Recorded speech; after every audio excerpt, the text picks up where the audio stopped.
because we are going to discuss a very important topic. We are going to talk about cities of the future. And India will add millions to its urban population over the coming decade. The question is not whether cities will grow, the question is whether they will grow intelligently. Urban systems today must integrate mobility, waste management, water security, digital governance, and climate resilience into a single operating framework. The city of the future, the city of the future cannot be a collection of smart gadgets. It must be an integrated, interoperable systems. Digital platforms must enable real-time traffic optimization. Building codes must reflect climate realities. Governance must become data-driven without becoming opaque. And we have to explore this session, and we have some very intelligent guests. And I would like to ask Dr. Nilesh Kumar Dr. Nilesh Kumar Pure, Chief Technology Officer, Gujarat International Finance Tech City, to join us for this panel. Dr. Nilesh, I think okay. Professor Lee, former Honorary Mayor of Seoul and Professor, Yonsei University. Madam Norliza Hashim, CEO, Urbanic Malaysia. Mr. K. Ganesh, Director, Sustainability and Corporate Affairs, Bisleri International. And to moderate this session with us is Dr. Debolina Kundu, Director, National Institute of Urban Affairs.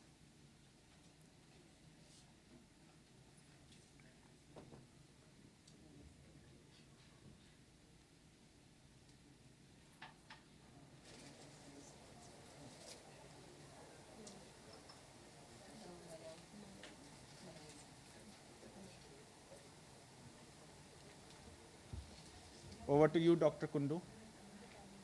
Yes, I think you are.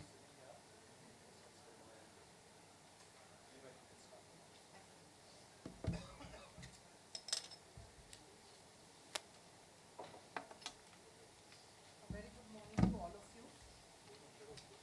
For those who do not know who we are, I represent the National Institute of Urban Affairs, which is a very good morning to all of you. For those who do not know who we are the National Institute of Urban Affairs, a premier think tank with the Ministry of Housing and Urban Affairs, Government of India. We support the ministry with research, policy inputs, and also capacity building of officials at the state and urban, the towns and cities across the country. I would like to thank the organizers for having me here, and I would also like to welcome the panelists. I think this is a very important session because we all are inhabitants of urban areas, and urbanization is inevitable. Like, there is no reversal of the trend from rural to urban. Before I come directly to the questions, I would also like to begin by doing a reality check. I think the latest UN 2025 World Urbanization Prospects, which have modified the methodology for assessing urban, does indicate that globally we are more than 81% urban, which is a huge figure. And what is even more important is to understand where the future urbanization is going to happen. I think it's the cities in the African and Asian countries, and the mega cities there are also, the population is increasing, and it is going to increase further. I think Tokyo, New Delhi are the cities in Asia. New Delhi will take over Tokyo very soon, and New Delhi would be the largest conurbation in the world in a few years to come. I think by 2030, this is as per the World Urbanization Prospects recently published. But again, megacities, I believe, do not talk about the entire picture. There are thousands of small towns, small and medium-sized towns across the globe. And again, their growth rate is also likely to pick up. I think between 2015 and 25, more than 3,000 cities worldwide actually also lost their population, many of them smaller, and importantly, about 17% of these are also located in India. This tells that urban policy must deal with both growth and decline, and not just expansion. We also see physical footprint of cities expanding much more. The built-up area is increasing globally much more, at a much higher speed, higher rate compared to the population. The challenge, I believe, is not just simply about managing what is urban or the process of urbanization. I think we need to clearly shift from reactive urban management. We generally try to retrofit. I think when countries like India, which is around a little bit than a third urbanized, we have the opportunity to plan our cities in a much more sustainable manner. So we need to really drive our energies from being reactive to more proactive urban management, anticipating the growth and also investing ahead of demand. And today's session, I believe is just hitting this, cities of the future. We bring together global and national perspectives to discuss how cities can move beyond just being pressure points of growth and instead become platforms of innovation, resilience, and inclusive development. And these, while we look at these policy nudges, I think sustainability, looking at the SDGs, we are very close to 2030. So how do we also look at sustainability in the larger perspective?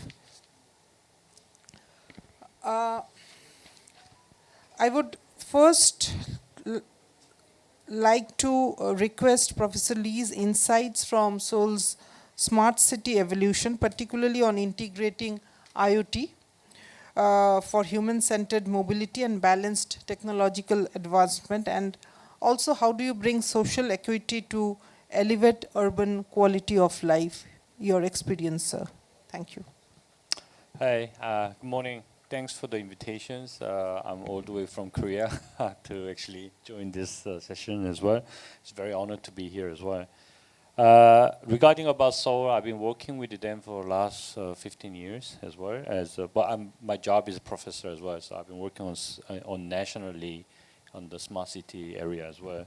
And you're right about the growing and declining of cities in Korea. Korea is depopulating right now as well. And there are a lot of things that the Seoul is trying to pursue as well. Previously, we were very tech-driven, and I think again we wanted to actually demonstrate some of the advanced technology, but not actually able to use in the future. Like deployment, it was not that really successful. But we changed the perspective really differently as well.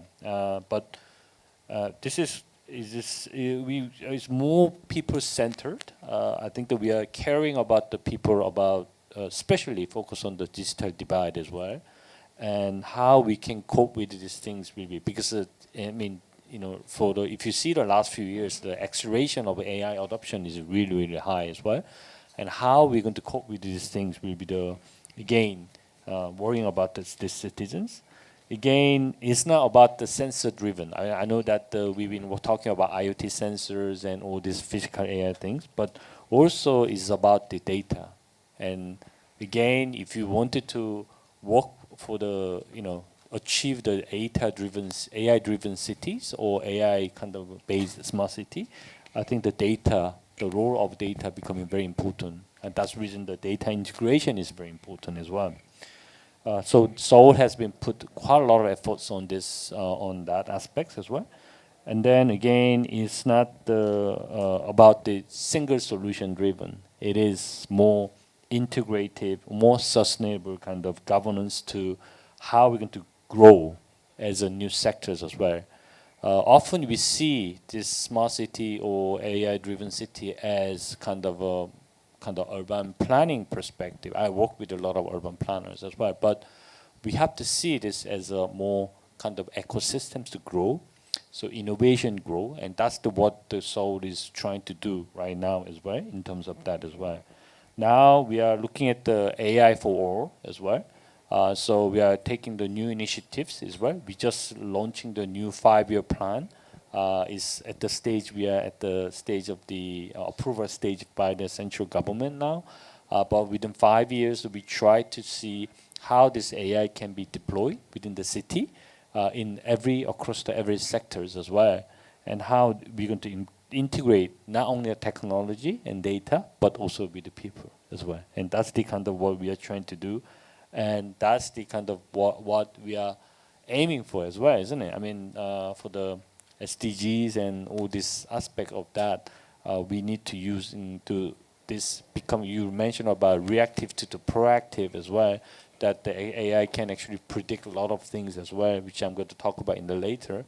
But that's the kind of the current trends and movement in right now in Korea. Thank you. Sorry, I forgot to introduce you.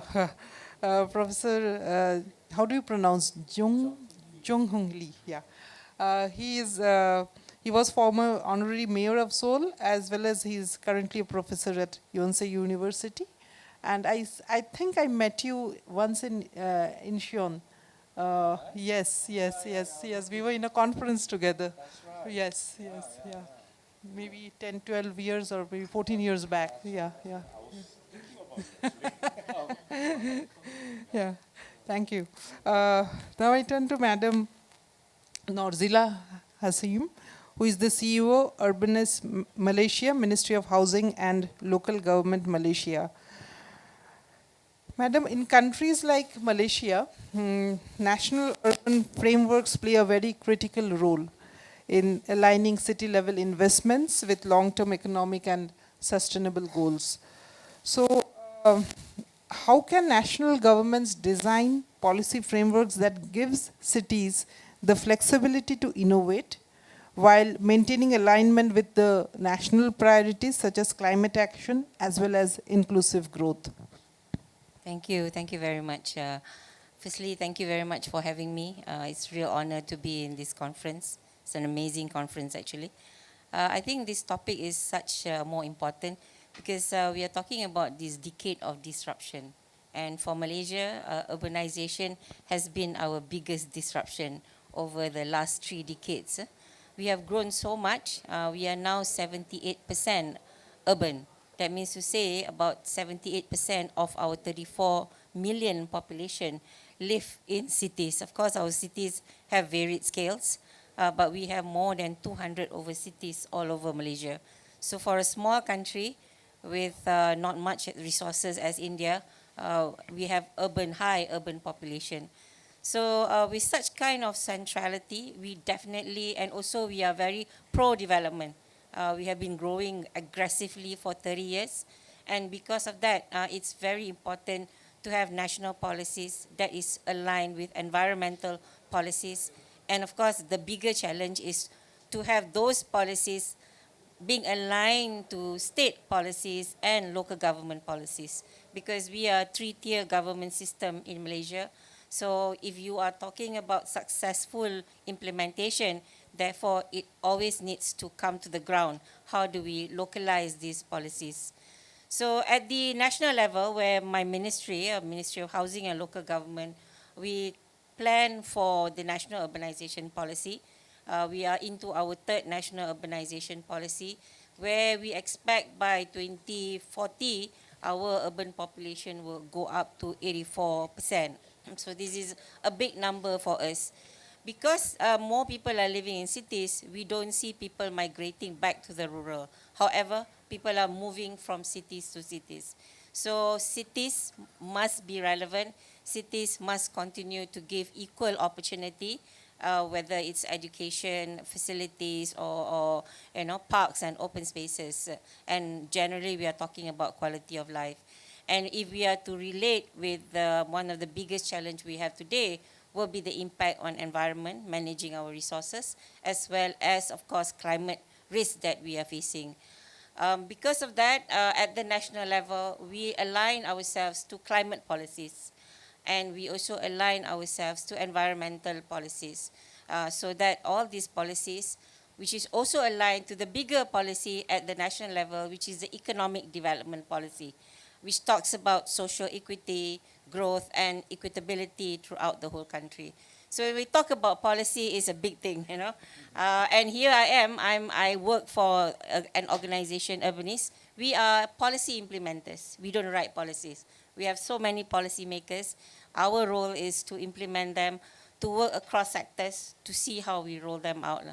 So in doing this, of course, as you say, you know, how do we create flexibility for the local people? Now, for the local level, we have created Malaysia Sustainable Cities Program, in which we want the cities to understand where they are. So currently, if we measure them again, the SDGs, most of our cities has achieved between 20 to 60% of achievement. Now, understanding where you are allows you to actually plan for the roadmap ahead. And at the same time, our biggest challenge is to ensure the alignment of policies or the localization of policies from national, state, as well as local. Because policies equals funding and as well, you know. So that's why it's very important that these alignments are done. Because even if you're talking about investment at the local level, investors need to know that they are being supported by strong policies, be it at the national government or at the state government.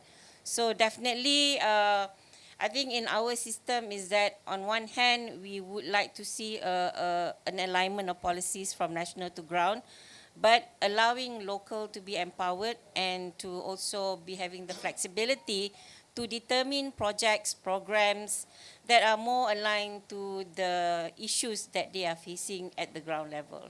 So I think that's some of the ways that we are approaching it. And because of that, our development plan system is also designed to be at national, state, and local level. So every local level have their own plans.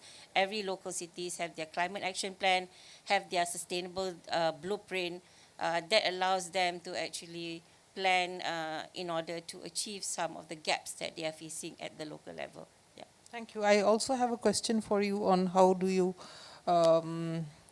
look at the PPPs, but I'll come back later. So I would like to turn our attention to our next speaker, Shri K. Ganesh, who is the Director, Sustainability and Corporate Affairs, Bisreli International. Sir, urban services such as water supply, waste management, sanitation, affordable housing are all very fundamental to public health and climate resilience, but they are often underfinanced and also operationally very stressed. From an industry perspective, what do you feel? How can private players integrate sustainability and affordability into large-scale urban service delivery models? Thank you. Thank you so much. Thanks, ET, for having me today here for the panel discussion. Bisleri, leading packet drinking water company, water positive and plastic neutral company. Okay. Sustainability has been an integral part of our business, and water being a core raw material for our business, our approaches balances the environment and the water stewardship, along with our responsible growth. Bisleri, a pioneer in packaged drinking water. So we have taken a water stewardship initiative, a project called Nai Umeed. The project works on repairing, construction of check dams, ponds, lakes and reservoir across the country, and maximum in Maharashtra and Gujarat. So this has helped to increase the water levels in that particular area, and the water availability in drought-prone areas too. Okay. So by this process, the small and the marginal group farmers have been benefited, and the irrigations access was given to them. The water availability at that particular area has improved. This had helped the crop yield to grow up and the livelihood improved in the particular area for them. We have repaired or restored around 300 plus check dams in Gujarat districts and also 3 reservoirs in Leh Ladakh. Okay. This approach by Bisleri, increasing the water availability, has increased the crop yield for them and the livelihood. So Bisleri approach not only balancing water and water stewardship, but along with the community level programs. Okay. Next, addition to that, we also have one more project called Bottle for Change, which is on plastic stewardship. The plastic which is being consumed has to be taken back and sent for recycling. Through this program, we create awareness among the citizens on the responsible disposal of plastics. Okay. So this project we have reached to 44 cities and 47 municipal corporations.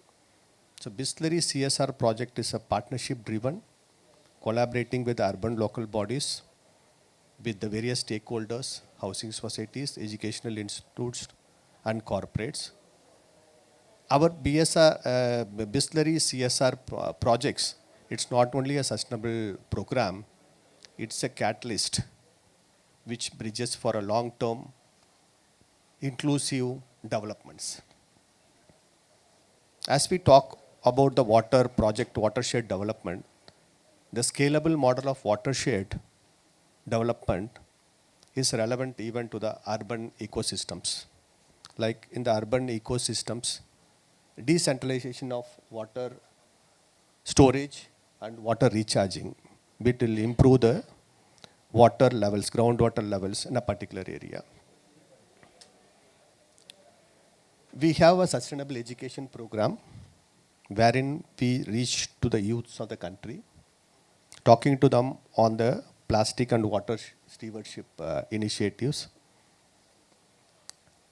Last year, we had come out with 2 books. One is towards responsible use of plastics in collaboration with Center for Environment Education. And this year, we had come out with another book in collaboration with the National Book Trust, Government of India, Ministry of Education.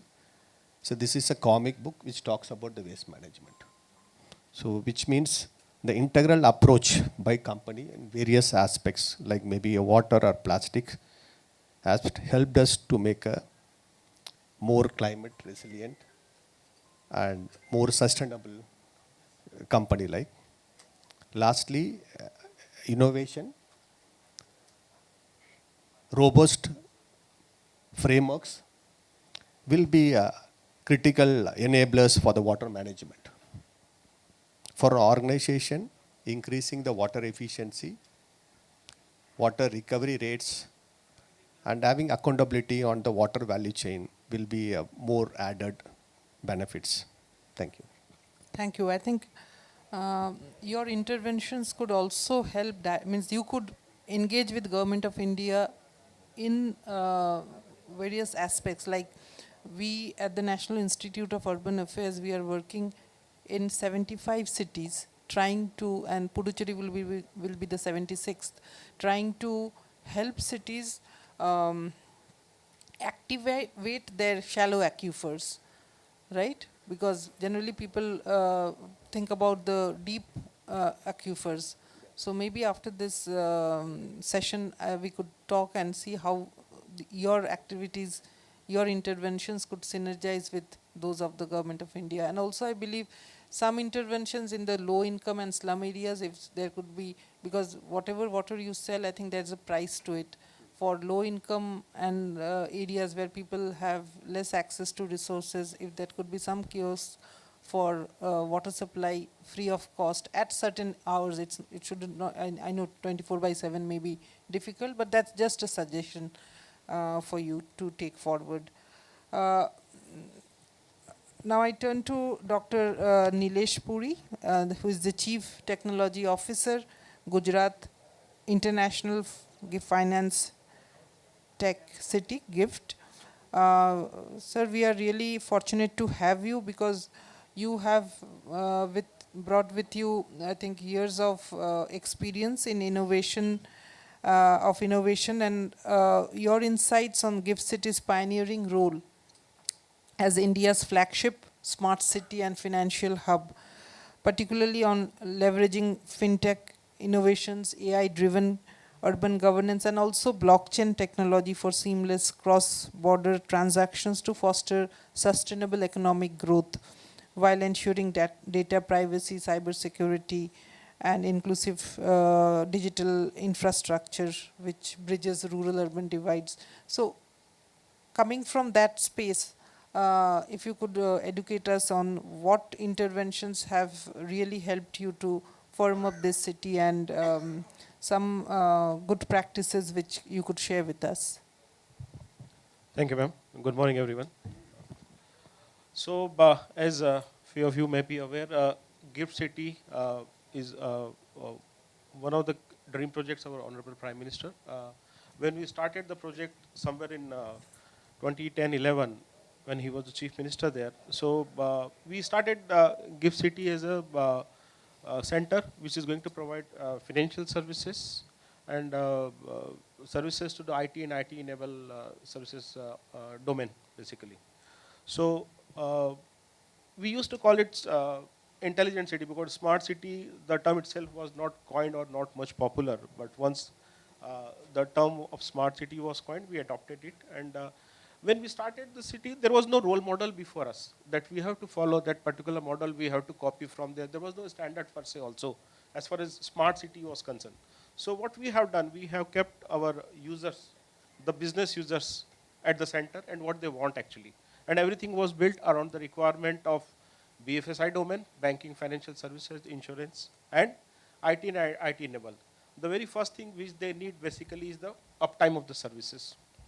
Now, uptime of services is very difficult to guarantee in a city where continuous digging is happening. So what we have done, we have innovated, we have encapsulated the entire infrastructure in a concrete box. We call it utility tunnel.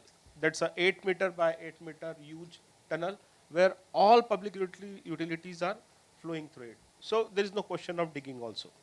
So this was one of the unique things. Another requirement was on the sustainability side. So as you may be aware, Ahmedabad is a bit humid and hot place.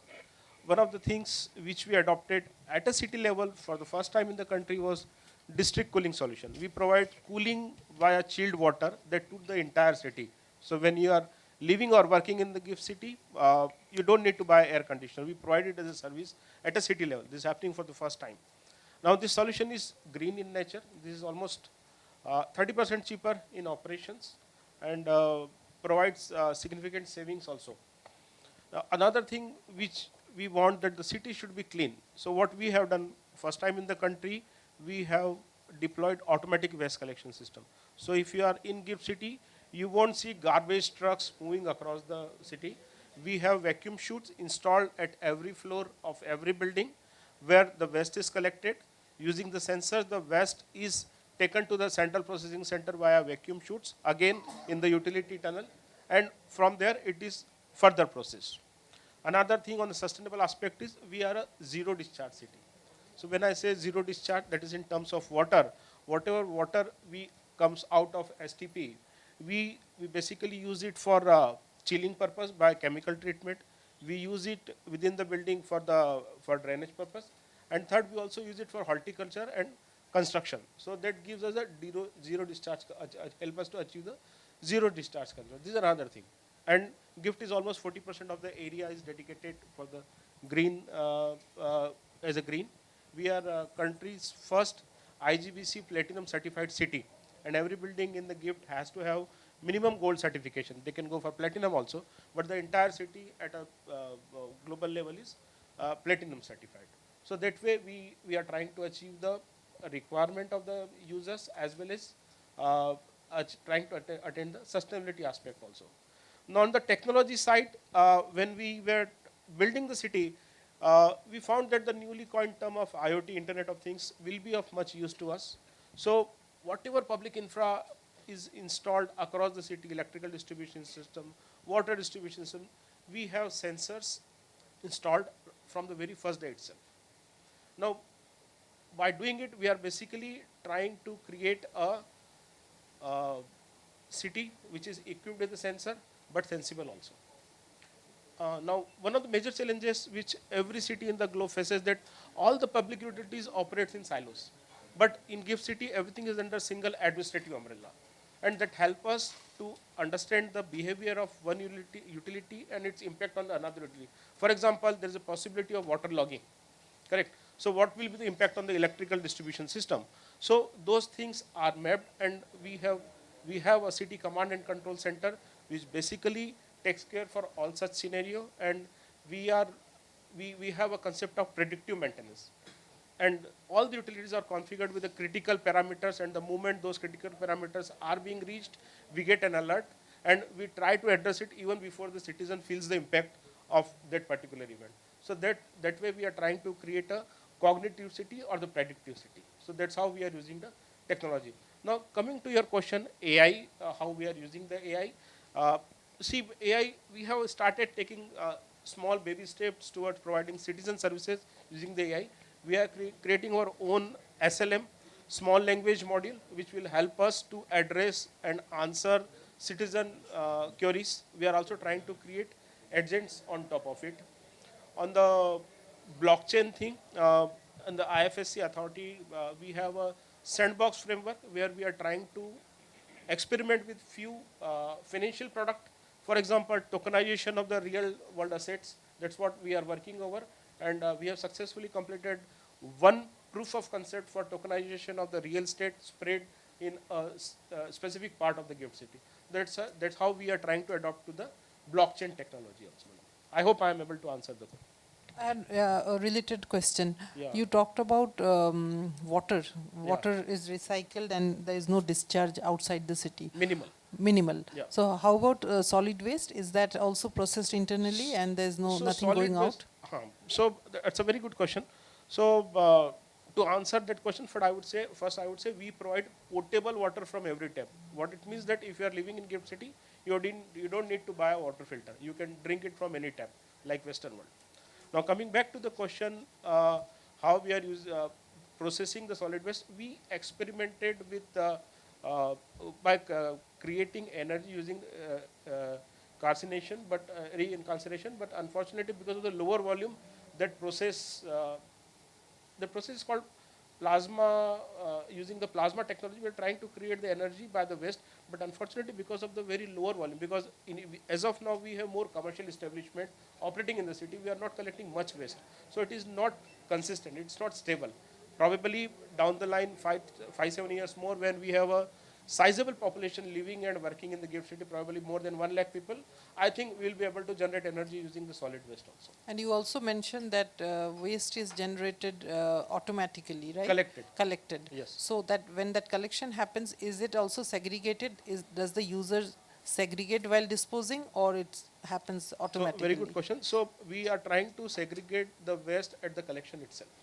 And for that purpose, we have to do workshops with the end users, the office boys who are actually doing the work in various commercial establishment across the city, the home helps, the buys of the houses in the GIFT City.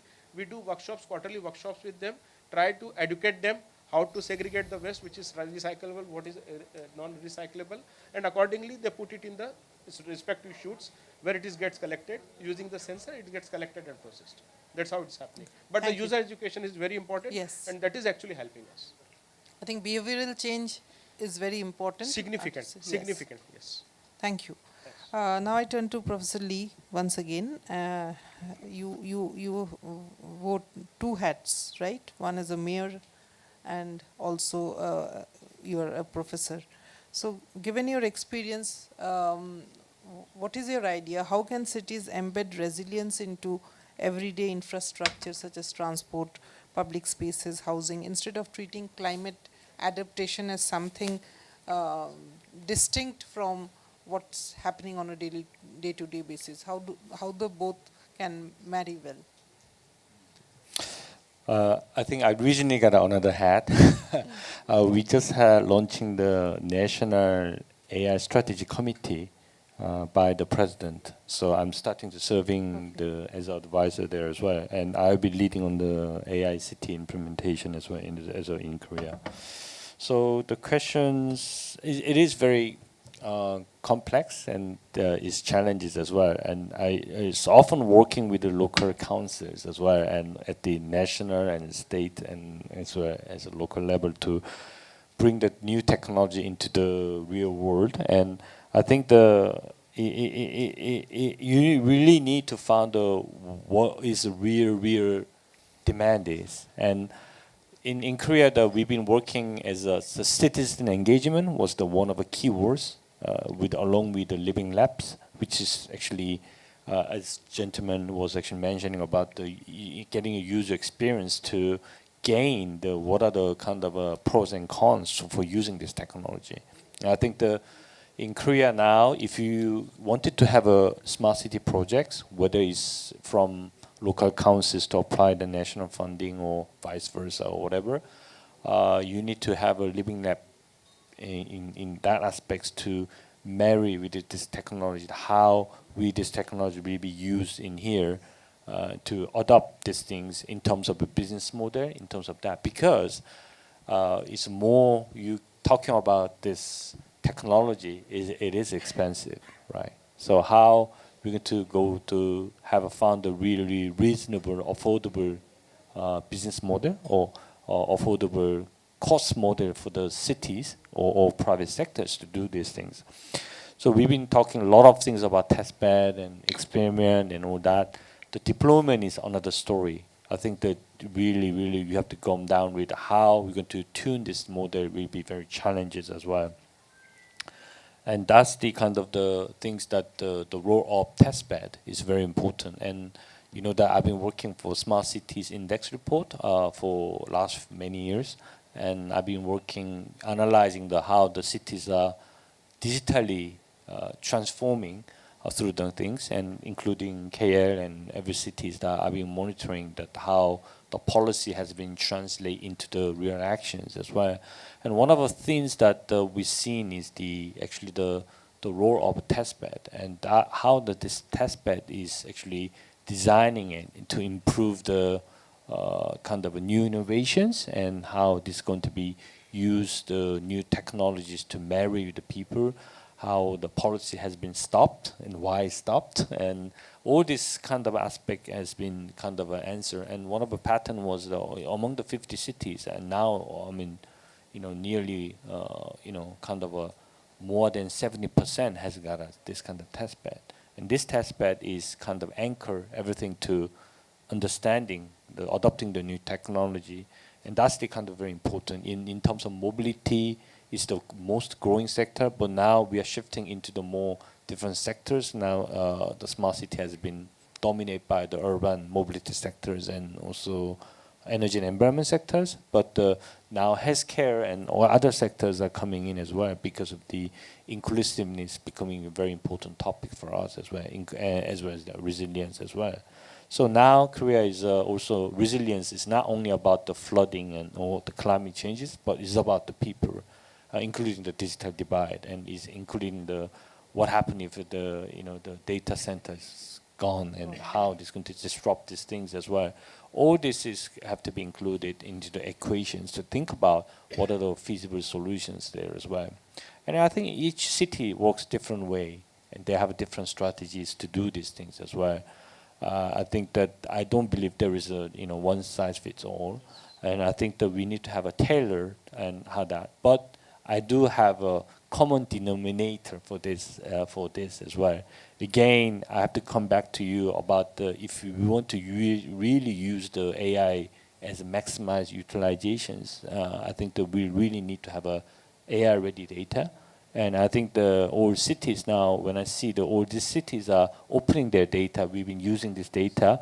That data is more powerful when we're using these things as more cross sectors.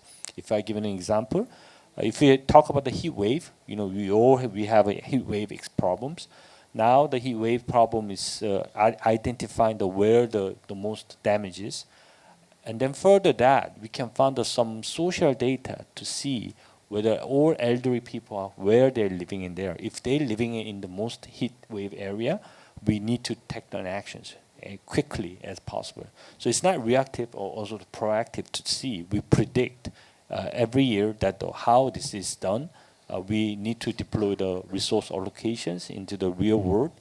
Social care worker have to go there, and more we can put the more resources in that area as well. So that's the kind of again the power of data integrations and also all this kind of a cross-sector mind. You have to think about these things. And again, you mentioned about the silo things, and I think the comprehensive aspect is very, very important again on that. And still, Korea is struggling on this silo of things as well. But we are trying to capture this as one AI national initiative, and what we call as we have a Forest AI Act law is starting to in January this year, and we are trying to expanding more, and all the different ministries work together to come out with some of a very integrated AI national initiative into the cities as well. And it's not only policy or just only the PowerPoints, but we really wanted to implement into the policy implementation. Thank you. I think India does have to learn from your good practices, because we have set up 100 ICCC's integrated command and control centers under the Smart Cities mission, and with the closure of the Smart Cities mission, it's not that we are no more trying to aspire to have more smart cities, but we have started a new program called National Urban Digital Mission, through which we are trying to really bring digital governance to every doorstep, every individual. So we have state level interventions and ULB level interventions in that. But however, I think the progress which you have made in your country, I think India has a lot to learn. And I'll come to that later. Now I turn to Madam Hashim.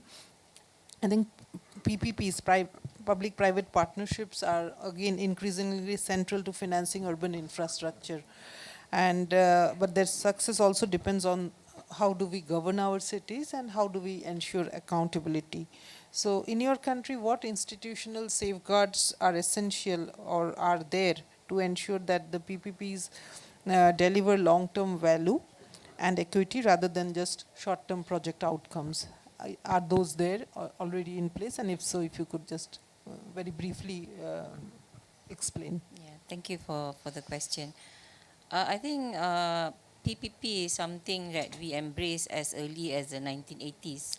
As I mentioned, because we are very pro-development, the private sector involvement in development has always been one of the contributing factor on how fast we have accelerated, be it building affordable homes or infrastructure. We've always had the presence of the private sector to participate in all these programs. Because of that, we also have this shared responsibility, shared resources model, and PPP have always allowed us that kind of opportunity to explore how this can happen. But in Malaysia, PPP has evolved, from the first day that we started back in the 1880s to now. We have, of course, in the early days, it was very much a build, operate, transfer kind of a model, but now we are going into less risk kind of a model. As we evolve, we understand that less risk is more important, not only from the angle of the players, be it government or private sectors, but also for the people involved in this whole process of development. So I think you were asking on safeguards just now, and safeguards means safeguarding the investors, the government, as well as the community at large.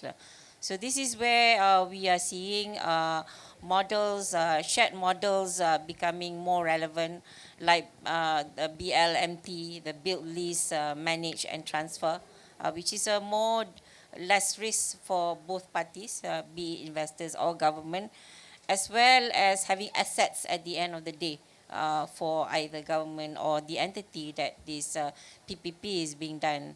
And we also see that safeguards like having social impact assessments being implemented.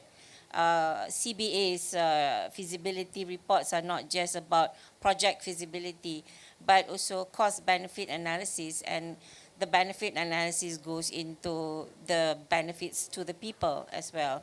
And this is where for infrastructure projects, it goes more beyond that. We have SIA's social impact assessment, environmental impact assessments, and safeguards, most importantly, the community that's within that. So I think PPP now is not as fast-paced as it was, I would say, in the 80s, 90s, the early 2000s. Now it's a lot of it. You can see a lot of partnership program, more transparent, more on the BLMT model, not so much on the land swap model, which is very high risk. So you can see a lot of PPPs are going for more medium and low risk models. I think those are the kinds of safeguards where each project is very peculiar.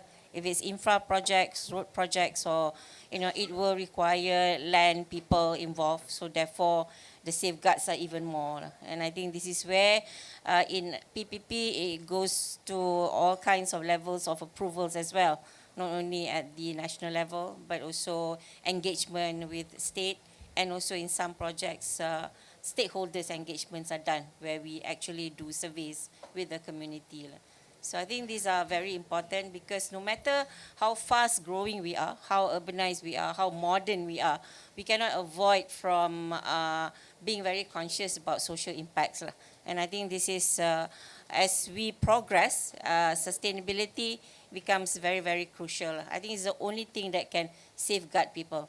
Yeah. Thank you. I think it's a very important lesson for India, because our budget announcement previous year, it brought out the Urban Challenge Fund, where 100,000 crores of rupees have been earmarked for the next 10 years, and that is only 1/4 of the funding. It's actually 400,000 crores, because only 100,000 crores it would be coming from the 25% coming from the government of India as grant, another quarter from the state governments and urban local bodies, and the next 50% from the private sector. So there, I think we really need to understand the modalities and the impacts. So that the lessons from Malaysia would really be helpful for the Indian government going ahead. Thank you, ma'am. Now I turn to Sri K. Ganesh. Many successful urban service solutions remain confined to individual cities, and at times they fail to scale up.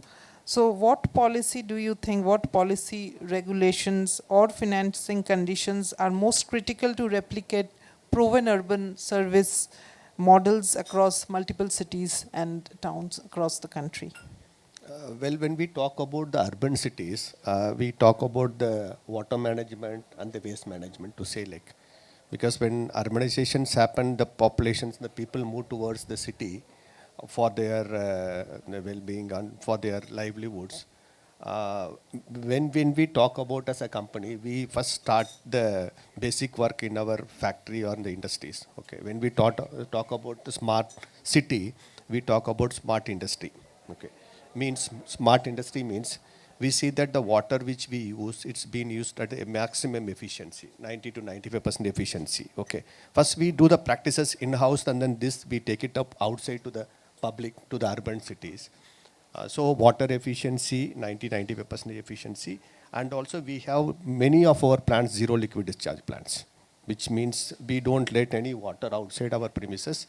The water after processing is used either for the gardening purposes or for the cleaning purposes. Second, when I talk about the power supply, 30 to 45% of the plants, we go for renewable energies, solar systems. So wherein we are also saving power again. When I talk about the waste management, I particularly talk about the solid waste management and the dry and wet waste. In our plants, we have a wet waste composting systems. which means no wet waste is going outside for the municipal dump or municipal area. And next one is the solid waste management on the dry waste. All the dry waste are identified. Maybe it's a recyclable, non-recyclable dry waste, e-waste, your battery waste, and other oils and other waste. So we have identified, and all the waste is going to the approved recyclers, and it is not being littered or sent to any landfilling like. So that means we practice in-house and make our industry as a smart industry. With that concept, we move to the urban and to the housing societies, corporates, and for the schools and colleges. So the project which we do, the project Nai Umid and project Bottle for Change, both are working on this concept. The plastic management, it talks about the waste management for a particular school, colleges, for a corporate, and for the housing societies, which means the practice which we done in our industries has moved now towards the urban, which means maybe to the housing societies, maybe to the educational institutes or for the corporates. Similarly, we also tell the big colleges about the waste management and the water management also. Many of the colleges, we have helped them to regenerate their ponds and lakes inside the big campuses. Also, we also facilitated them to recharge the rainwaters, because during the rainy days, the water ran off. So the water is also getting recharged. So by practicing in our industries, we were able to replicate the same thing and then scale it up to a possible extent where we can do through our CSR activities. So also as a responsible company, we also working on water. We also wanted to see that how best we are using water. We had last year had a detailed water analysis through Teresa's. Wherein we thought that I am using water and then I am doing at an efficiency of 90-95% in my plant. But when I talk about my raw material, when I talk about my power, when I talk about other logistic part, so we found that only 9% of the water is being used in-house. 91% of the water is being, when I get a raw material, when I get a packing material, the water is being used for manufacturing the raw material or for a packaging material.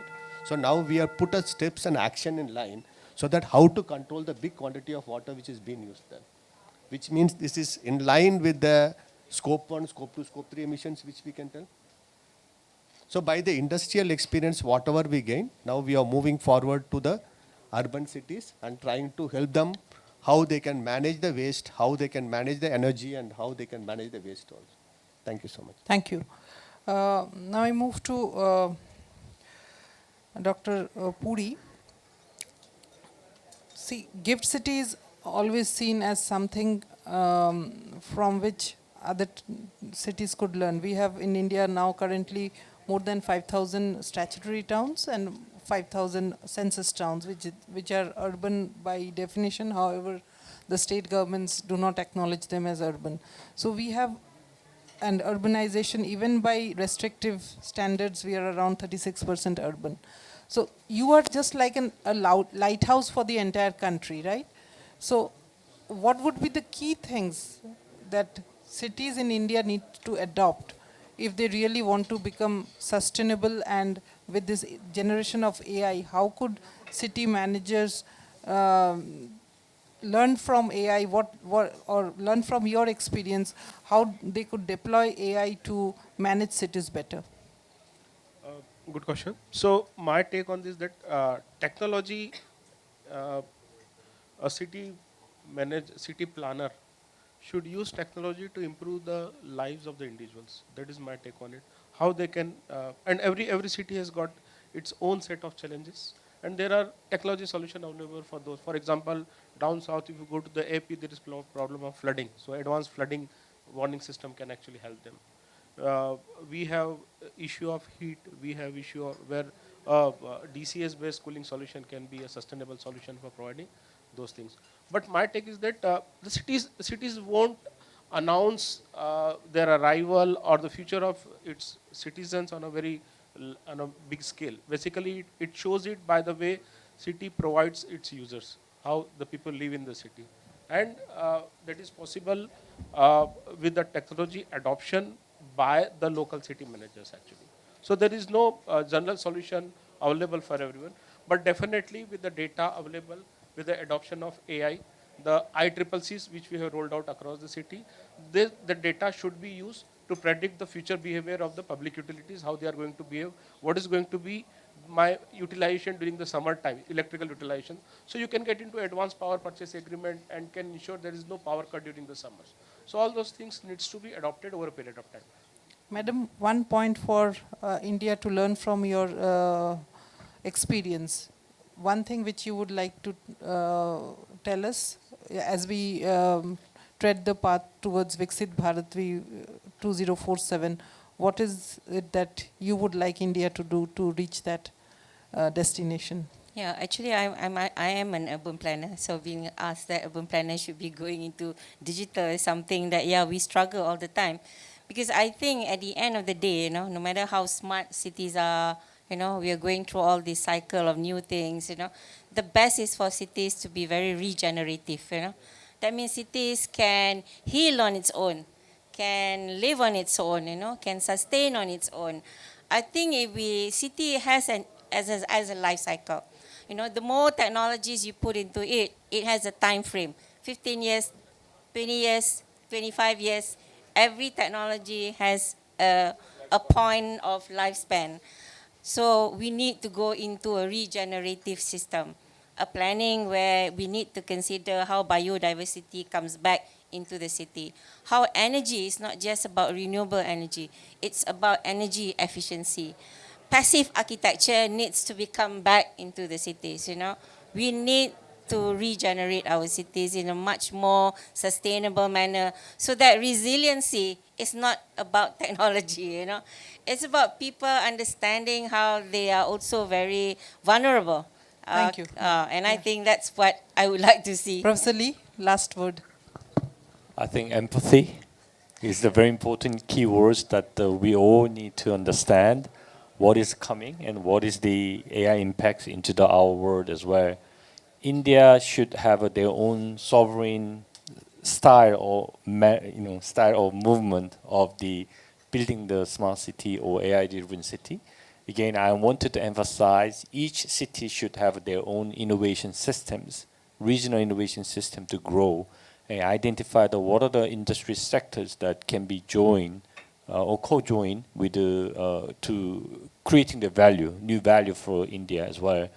What I heard from Prime Minister's speech yesterday was very, very inspiring, and I believe that there is something here in great energies to grow, and I hope that I can see the future in action as well. Thank you. Thank you.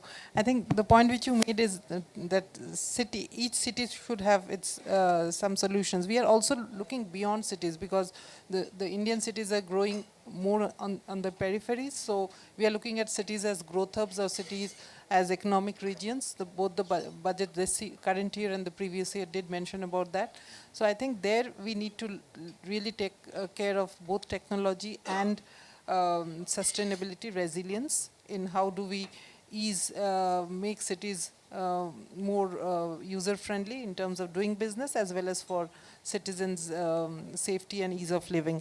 And I think the last, to conclude, I would say that we need to also keep in mind 4 Ps, the planet, because we have only one planet, the people there, and then while we are developing things, I think that there needs to be parity because we have the divides in our regions, and also finally prosperity. I think prosperity is the key thing where we are heading at. Thank you. I thank you all the panelists for such a enlightening session and the international good experiences and the knowledge which we have gained from all of you. Thank you so much. Thank you so much. Yes, we only have time for one question, that's it. Amazing presentation by all of you. My question is on plastic bottles. The initiatives that you talked of are environment related. My question is consumer related. So very often your bottles are spread across the country, and sometimes it could be 3 months, 4 months before a bottle gets consumed. And small shopkeepers put them in the open sun to display their products on highways and all. So general belief is that these plastic bottles are carcinogenic. And water sitting in them and specially exposed to UV is very detrimental. What is your take on this? Recycling will help, the environment issue, but consumer issue on this, please. See, sir, the plastic which we are using is called polyethylene terephthalate, PET, which is used for the beverages and packaged drinking water in the country, which is being tested by the Food Safety Standard Authority of India and even US FDA. And it has been proven that it is a safe plastic which can be used even for drugs. Even some of the medicines, the syrups used to come in PET bottles. Second is you are mentioning about lying in the stores for a longer time. So we have open sun as well. Open sun as well. Open sun always, because they don't have a protecting thing, like they don't put it in a fridge like actually.